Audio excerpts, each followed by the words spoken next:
MonsterVerse का foundation धीरे धीरे बदल रहा है। एक जमाना था जब हम लोग मॉन्स्टर्स के अपीयरेंस और मॉन्स्टर्स के बैटल्स को देखकर खुश हुआ करते थे, पर अभी हम लोगों को चाहिए एक्सपेरिमेंट्स, और भी ज्यादा खूंखार मॉन्स्टर्स और भी ज्यादा बेहतरीन स्टोरी लाइन्स। और मॉन्स्टरवर्स शायद हम फैंस के उसी नीड को फुलफिल करने के लिए इस यूनिवर्स में कुछ ऐसी चीजों को इंक्लूड कर रहे हैं, कुछ ऐसी चीजों को इंट्रोड्यूस कर रहे हैं जो इस मॉन्स्टरवर्स के शेप को बदलने वाला है। क्योंकि इससे टियामेट और किंग गिडोरा वापस आ सकते हैं, और शायद गॉडजिला एक्स कॉन्ग के सीक्वल में हम लोगों को देखने मिल सकते हैं ज़ॉम्बी टाइटन्स। जिन थ्रेट्स को गॉडजिला और कॉन्ग ने अब तक एलिमिनेट किया है, वो सारे मरे हुए टाइटन्स वापस आ सकते हैं। और इसका हिंट हम लोगों को मिलता है मॉन्स्टरवर्स की डीक्लासिफाइड कॉमिक में, लेजेंडरी का नया ग्राफिक नॉवल, जिसमें अलग अलग मॉन्स्टर्स के स्टोरीज को एक्सप्लेन किया गया है, जैसे कि बीहीमथ, डग, एबेडोन, टियामेट, और इनके स्टोरीज के साथ है कुछ टाइटन्स के कैमियोस जैसे कि एमहलुक और एक नया स्टारफिश मॉन्स्टर एब्सियू।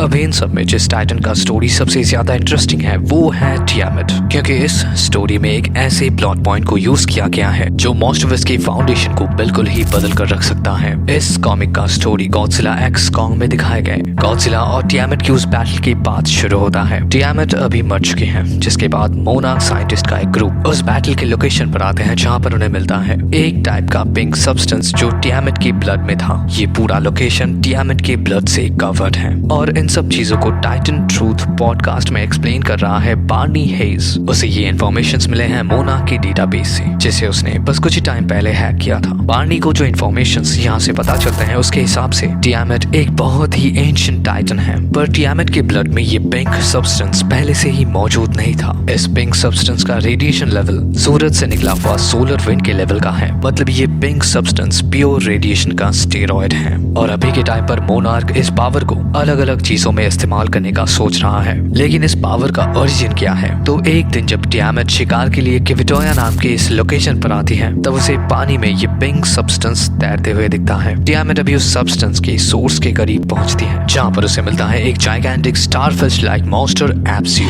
ये मॉन्स्टर भी एक शिकार के खोज में थी। ऐसे में वो अपने टेंटिकल से टियामेट को पकड़ लेती है, पर टियामेट यहाँ पर ज्यादा पावरफुल निकलती है। वो अपने पावरफुल बाइट फोर्स से एब्सियू को जख्मी करती है और फिर अपने पावरफुल लिम्ब से उसे फाड़ कर रख देती है, जिसके बाद टियामेट एब्सियू के केव के अंदर पहुंचती है, जहां पर उसे मिलता है ये पिंक सब्सटेंस जो अभी उन पत्थरों के दरारों से निकल रहा है। टियामेट अभी उसी जगह पर रेस्ट करती है और वो पिंक सब्सटेंस टियामेट के बॉडी के अंदर एब्सॉर्ब होने लगता है। इस दौरान मोनार्क साइंटिस्ट का एक ग्रुप एब्सियू के रिमेनिंग्स को कलेक्ट करने के लिए और उस पिंक सब्सटेंस को एग्जामिन करने के लिए उस लोकेशन पर पहुंचते हैं, पर टियामेट को अपना टेरिटरी शेयर करना बिल्कुल भी पसंद नहीं है, तो वो शिप को डिस्ट्रॉय कर देती है। पर अभी के टाइम पर किंग ऑफ द मॉन्स्टर ने टियामेट की उस टेरिटरी को अपने नाम कर लिया है, जिसका फायदा उठाते हुए मोनार्क टियामेट के घर को और उस पिंक सब्सटेंस को एग्जामिन करने के लिए फिर से उसी लोकेशन पर पहुंच जाते हैं। पर यहाँ पर उन्हें जो मिलता है वो मोनार्क के साइंटिस्ट के दिमाग को हिला कर रख देते हैं, क्योंकि इस सब्सटेंस को जब वो एग्जामिन करते हैं तब उन्हें पता चलता है कि ये सब्सटेंस बिल्कुल भी सड़ता नहीं है। जीरो रेट ऑफ डिके जो इमॉर्टलिटी की तरफ इशारा करता है।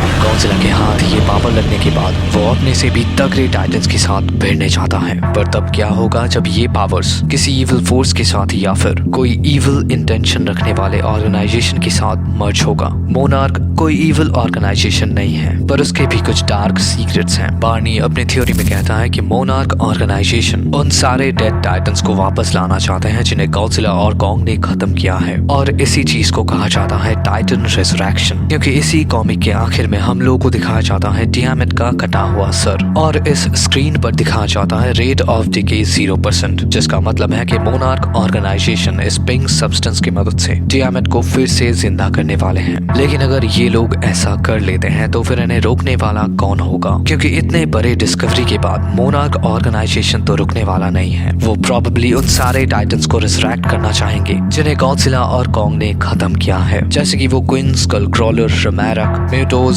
स्कार किंग और सबसे खतरनाक किंग गिडोरा। और सिर्फ इतने में ही क्यों रुकना, अगर ये सब्सटेंस सच में उन टाइटन्स को रीजनरेट करने का पावर रखता है तब मोनार्क उन टाइटन्स की बॉडी पर कुछ मैकेनिकल पार्ट्स को भी माउंट कर सकते हैं, ताकि वो मोनार्क के कंट्रोल में रहे। अभी क्वेश्चन आता है कि ह्यूमंस ऐसा क्यों ही करना चाहेंगे, तो इसका सीधा आंसर है total control. Godzilla king of the monster में दिखाया गया है डॉक्टर एलन जोना, गॉडजिला वर्सेस कॉन्ग में दिखाया गया है वॉल्टर सिमंस, और अभी recently released Godzilla x Kong की प्रील्यूड कॉमिक से रेमन मार्टिन। इन सब का पास स्टोरी शायद अलग अलग हो सकता है, पर इन सब का मोटिव सेम था, इन टाइटन्स को किसी भी तरीके से डिफीट करना, specifically king of the monster को हराना, ताकि ये लोग दुनिया भर के सारे टाइटन्स को सिर्फ इतना समझा सके कि इस दुनिया का असली रूलर कौन है। अब बस इमेजिन करो गॉडजिला और कॉन्ग ने जिन सारे टाइटन्स को अब तक मारा है, मोनार्क इस सब्सटेंस की मदद से उन सारे टाइटन्स को जिंदा करते हैं। फिर रेजरेक्ट होने के बाद वो टाइटन्स अपनी लास्ट मेमोरी को एक्सेस करते हैं, जहाँ पर उन्हें याद आता है अपने दुश्मनों के हाथ